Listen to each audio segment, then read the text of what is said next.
शासकाचा काळ गेलेला आहे आणि ते थोडं जर स्पष्ट बोलायचं असलं, प्रचंड अनागोंदी, प्रचंड कार्यवाहीमध्ये प्रशासन अगदी ढिम्म. आणि थोडं स्पष्ट जर मला छत्रपती संभाजीनगर जिल्हा परिषदेच्या बाबतीत जर बोलायचं राहिलं तर वेगवेगळ्या खात्यामध्ये मोठ्या अधिकाऱ्यांकडून करप्शनचे प्रकरण यामध्ये झाल्याचं आढळलेलं आहे आणि त्या निमित्ताने ही बैठक आजची घेण्यात आली होती. सर्वप्रथम शिक्षण खात्याकडनं आम्ही सुरुवात केली आणि शिक्षण खात्यामध्ये आता आम्हाला अधिकाऱ्यांनी शब्द दिलाय, डायरेक्ट ऍक्शनवर आपण आलेलो आहोत. त्याचं कारण असं आहे की जे काही एकूण विद्यार्थी असतात त्यापैकी ज्या अध्यापनामध्ये ते पारंगत पाहिजे, किमान सांगतोय मी, किमान म्हणजे 100च्या 100 विद्यार्थी ज्या किमान गोष्टीमध्ये पारंगत पाहिजे. समजा आता पहिलीचा मुलगा आहे तर त्याला 1 ते 10 बोलता आलं पाहिजे, इतकं साधं आहे.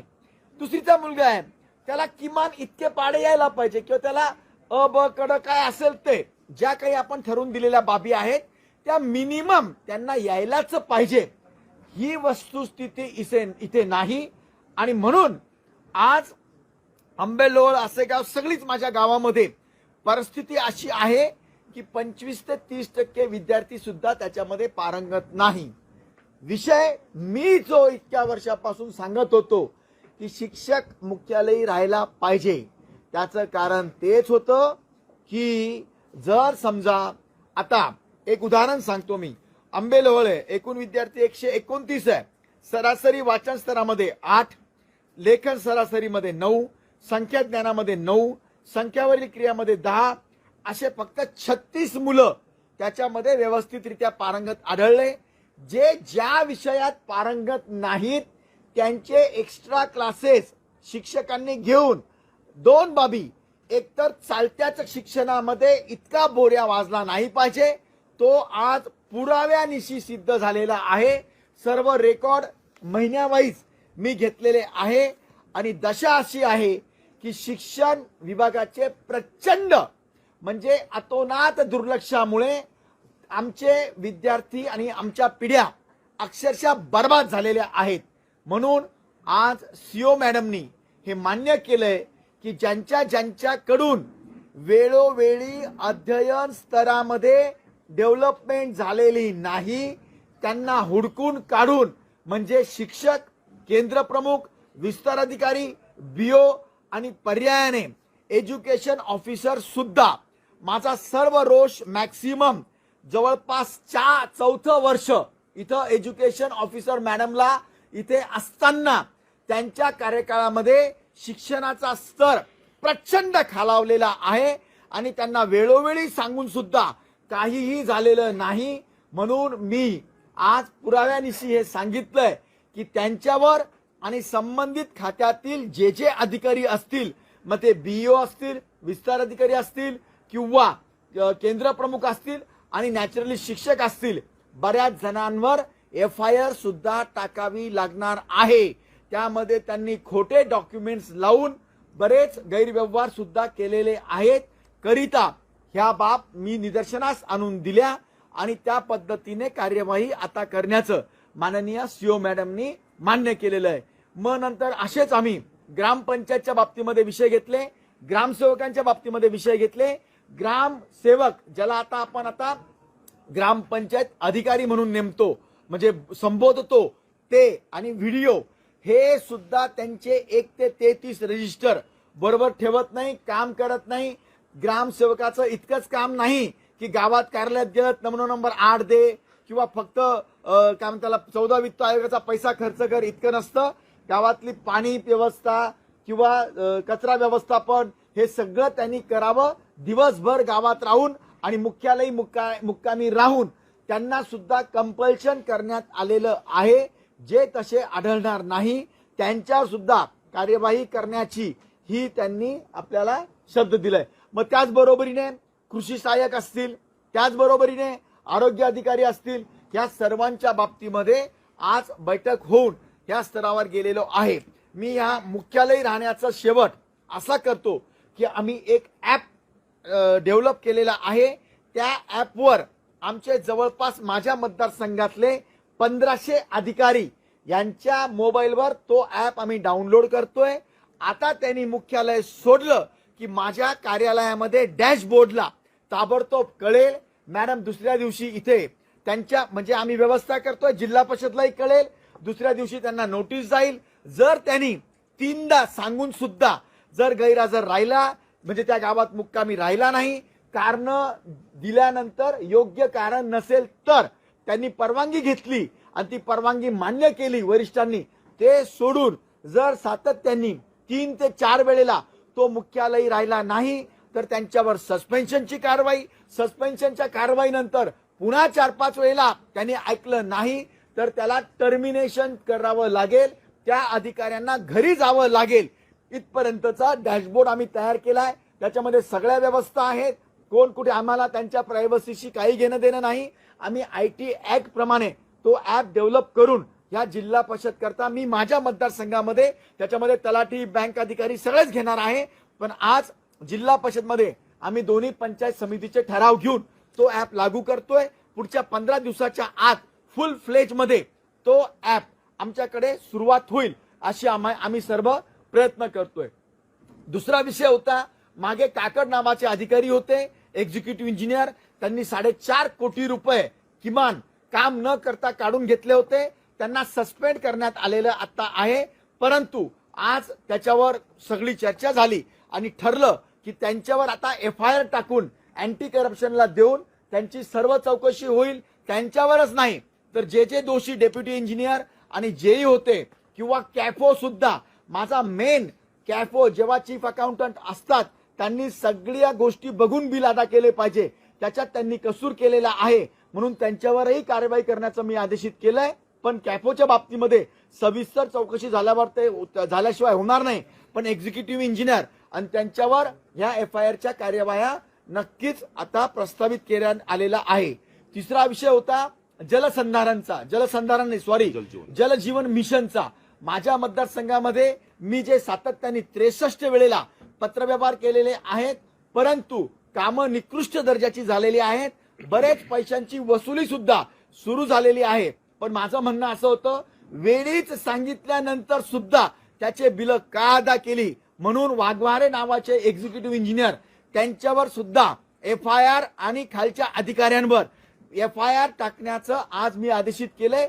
त्याची चौकशी सन्मान्य CO मॅडम करून योग्य निर्देश त्या पण देणार आहेत। एकंदरीतच आजचा हा जो माझी मीटिंग जी झालेली आहे, दोन बेसवर झाली, 2 गोष्टीवर झाली।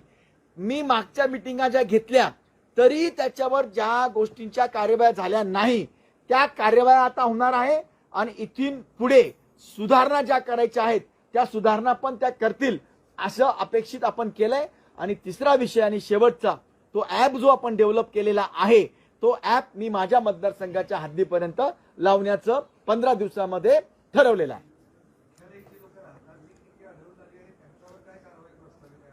सॉरी मुख्यालय हा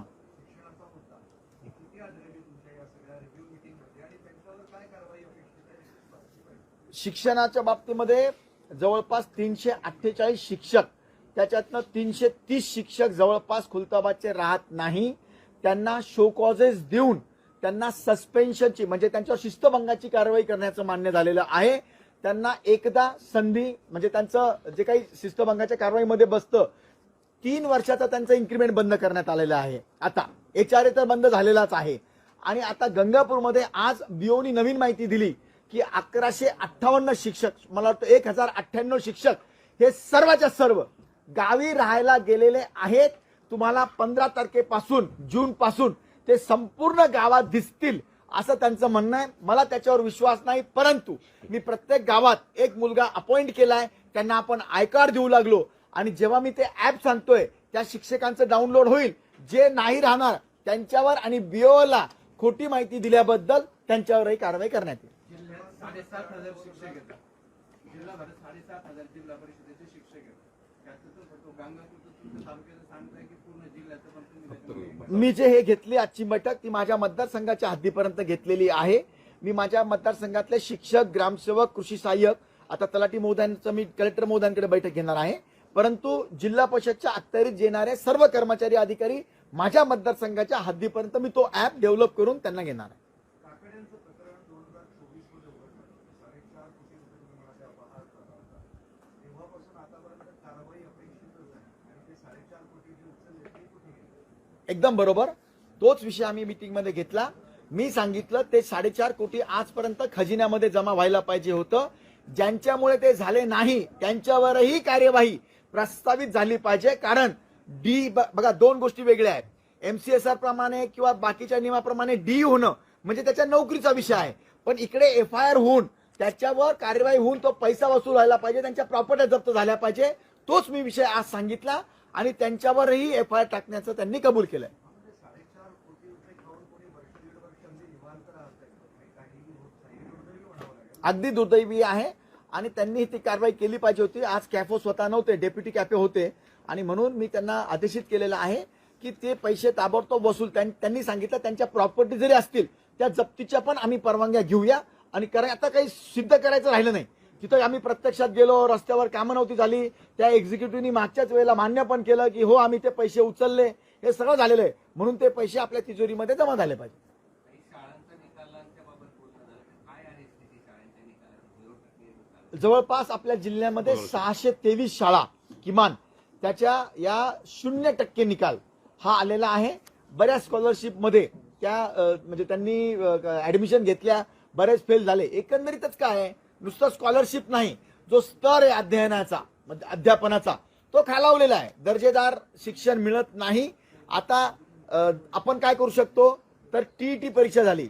TET परीक्षामध्ये त्यांना 3 वर्षाचा चान्स आहे. काही लोकांनी दिली, काही लोक आता देऊ लागलेले आहेत. पण TET झाल्यानंतर सुद्धा आम्ही ठरवलं की त्या शिक्षकांच्या पण आम्ही कमिशनर महोदयांना सांगून, जसं मागे पण आपण परीक्षा घेतल्या होत्या तशा पण परीक्षा घ्यायच्या आहेत. आणि सिंपल आहे, आता या मुलांना जे आता त्यांचे निकाल आलेत माझ्याकडे फेब्रुवारी जानेवारी प्रत्येक महिन्याचे, म्हणजे ते शिक्षक आता त्यांच्यावर आम्ही कार्यवाही करावं इतके रिझल्ट माझ्याकडे आलेले आहेत. म्हणून बियोंना त्यांचे दर 15 दिवसाला मी आढावा घेईल. 3 महिन्याला त्यांच्यावर काय कार्यवाही झाली त्याच्यावर मी काम करेल. जल जीवन मिशन मध्ये 63 कामं खुलताबादची होती आणि 100 काही कामं गंगापूरची होती. त्याच्यापैकी 80% कामं ही जल जीवन मिशनची अक्षरशः बरबटलेली निकृष्ट दर्जाची ही म्हणजे अधिकाऱ्यांनी पण मान्य केलेलं आहे. रिकव्हरी करता माझं रिकव्हरी वगैरे ठीक आहे, पण ते काम पूर्ण झालं पाहिजे. त्याकरता नवीन निधी शासनाने ती रिकव्हरी वगैरे ते करत राहतील, पण ती कामं पण झाली पाहिजे. कारण की माझा गंगापूर तालुका मी असा घेतलाय मुद्दा, मी गंगापूर वैजापूर दोन्ही घेतले होते की त्याला गोदावरीवरनं पाणी घेऊ लागलो आपण. आणि हे जेव्हा गावात येईल तेव्हा कामं बरोबर नसतील तर त्यांना पाणी मिळणार नाही. जसं आता एक उदाहरण सांगितलं, आमचे सभापती महोदय गंगापूरचे नेवरगावला गेले होते. तिथं 952 कनेक्शन दिले असं कागदावर दाखवलं, परंतु तिथं 200च कनेक्शन मिळाले. 700 कनेक्शन मिळालेच नाही त्या गावामध्ये, तरी त्यांना देण्यात आलेलं आहे. अशावर आपल्याला FIR टाकावं लागेल. हा, जवळपास 30 कोटी रुपये हे देण्यात आलेले आहेत आणि ते सगळे वायालाच गेलेले आहेत. जवळपास जलजीवन मिशन 30 बऱ्याच ठिकाणी कामं अशी झालीत, फक्त नळ लावली मात्र त्या गावात टाक्या नाही. हो. काही ठिकाणी पाईपांवर डुप्लिकेट लेबलिंग केले, अध्यक्षांना ते माहिती हो. आहे. आणि हा घोटाळा जो आहे तो भला मोठा आहे. हो. ऑन दी स्पॉट जाऊन पाहणी केलेली आहे का करणार, किंवा त्यासोबतच जे अधिकारी आहेत असं काय करावं? बघा, माझ्या मतदारसंघातले मी एक ना एक योजनेची व्हिडिओग्राफी केलेली आहे, त्याची मी सगळी चौकशी केलेली आहे, फोटोग्राफ्स पण दिलेले आहेत. आणि असे मी 63 वेळेला पत्रव्यवहार केलेले आहेत जिल्हा परिषदला. म्हणजे काही पत्र त्यांनाही मला आले असेल, पत्रव्यवहार दोघांचे मिळून झालेले आहेत. पण किमान 42 पत्र मी माझ्याकडनं दिलेले आहेत योग्य ठिकाणी आणि सगळे पुरावे दिलेत, म्हणून ती वसुली सुरू झाली आहे. पण अपेक्षित काय आहे, जेव्हा सुरू झालं तेव्हाच मी निदर्शनास आणून दिले ना, त्यानंतर पैसे का दिले, ज्यांनी पैसे दिले त्या अधिकाऱ्यांवर फौजदारी स्वरूपाची कारवाई प्रस्तावित झाली पाहिजे असं मी सांगितलेलं आहे. बरं, ते असे अधिकारी किती आहेत? कारण फक्त एकच व्यक्ती नाही, बऱ्याच ठिकाणी अशा योजना झाल्या. बघा, इथे वाघमारे नावाचे एक्झिक्युटिव्ह इंजिनियर होते, अत्यंत करप्टेड आणि म्हणजे काय म्हणतात मस्तखोर मस्तावलेले अधिकारी होते. कारण त्यांना कित्येक वेळा सांगून लेखी पत्रव्यवहार करून सुद्धा त्यांनी कोणती गोष्ट ऐकलेली नाही. आणि नॅचरली तेच नाही, ते मला वाटतं डाकोरे की डावरे काहीतरी एक डेप्युटी इंजिनियर होते, ते आहेत, काही जेई आहेत, सगळे त्याच्यामध्ये सामील आहेत सगळेचे सगळे. आणि इतकंच नाही, ही जी TCS कंपनी आहे, TCS आणि वायकोस हे दोन्ही बोगसच आहेत. त्यांनी पण सगळे हे असेच दिलेत. म्हणजे आश्चर्य आहे, टीसीएस सारखी कंपनी, वायकोस सारखी कंपनी न झालेले कामाचे एमबी त्यांनी झाले म्हणून दाखवले. आणि मग काय करतात या अधिकारी, त्यांचा आधार घेतात, त्यांनी दिलं. अरे जरी पीएमसीनी दिलं तरी आपण क्रॉस चेक केलं पाहिजे, त्यांनी क्रॉस चेक केलेलं नव्हतं. चौकशी अहवाल कागदावर आहे का? हो आहे, चौकशी अहवाल माझा ऑफिस मधून केलेला आहे. त्यांनी जो केला तो पण आहे, पण त्यांचं कायमचं जसं असतं अजून चौकशी चालूच आहे. तर त्यांना आपण हा नाही, आता आपण 3 महिन्याची शेवटची मुदत दिली त्यांना. 3 महिन्याच्या आत 3 महिन्यानंतर काय करणार? संबंधितावर एफआयआर करणार, त्यांच्या पैशाची वसुली करणार, त्यांच्या घराच्या जप्त्या, त्यांच्या प्रॉपर्टीच्या जप्त्या, या सगळ्या करून पैसे वसूल करणार आपण 100%. आणि मी शासनाला विनंती करणार आहे की अधिकाऱ्यांच्या किंवा त्यांच्या चुकीमुळे त्या योजना जर पूर्ण नाही झाल्या तर आमचं नुकसान होईल. त्यांची वसुली नंतर करत बसा, पण त्या योजनाला नवीन पैसा देऊन त्या योजना पूर्ण झाल्या पाहिजे. चलो थँक्यू. शेवटचं होतं. हा बोला. बोला. सगळा जो कारभार आहे आपले डिपार्टमेंट सगळे वेगवेगळ्या ठिकाणी आहेत समजा. त्यामुळे काय होतं, इथं जर डिपार्टमेंट आले, जिल्हा परिषदेचं काम झालं, काम एकदम सुव्यवस्थित चाललं, जसं तुम्ही आढावा घेता, निधीसाठी पाठपुरावा करताय का जिल्हा परिषदेच्या एका छताखाली आणण्यासाठी. म्हणजे नवीन बिल्डिंग म्हणतात तुम्ही. नवीन बिल्डिंगला जवळपास आम्ही तो पण विषय घेतला. 30 कोटी रुपये, 30 कोटी रुपये ना मला वाटतं, नाही आता 12 कोटी. हा 14.5 कोटीची मागणी आहे. हा 14.5 कोटी, सॉरी 30 कोटी नाही, 14.5 कोटी रुपये फर्निचर वगैरे सर्व लागणार आहेत. तर सन्माननीय अध्यक्ष महोदयांनी, सभापती महोदयांनी ठरवलंय. मग ते अगोदर भेटले, परंतु सन्माननीय मुख्यमंत्री महोदयांकडे ते जाणार आहे. मला नाही वाटत की मुख्यमंत्री महोदय अशा गोष्टीला ताबडतोब ते निर्णय घेतातच, याच्यामध्ये काही अडचण येणार नाही. तर मला वाटतं ह्या महिनाभरामध्ये तो निधी आपल्याला तत्वता मंजुरी होईल, मग बाकीचे फॉर्मॅलिटी होऊन ते मंजुरी होईल. मी तुमच्या लेवलला काही पाठपुरावा हो म्हणजे 100% करणार आहे, 100% करणार आहे. अध्यक्ष आमच्या अपेक्षा काय आहे, त्यांनाच सीएम साहेब होच म्हणतील 100%, कारण की त्यांचं पण हे राहिलं पाहिजे.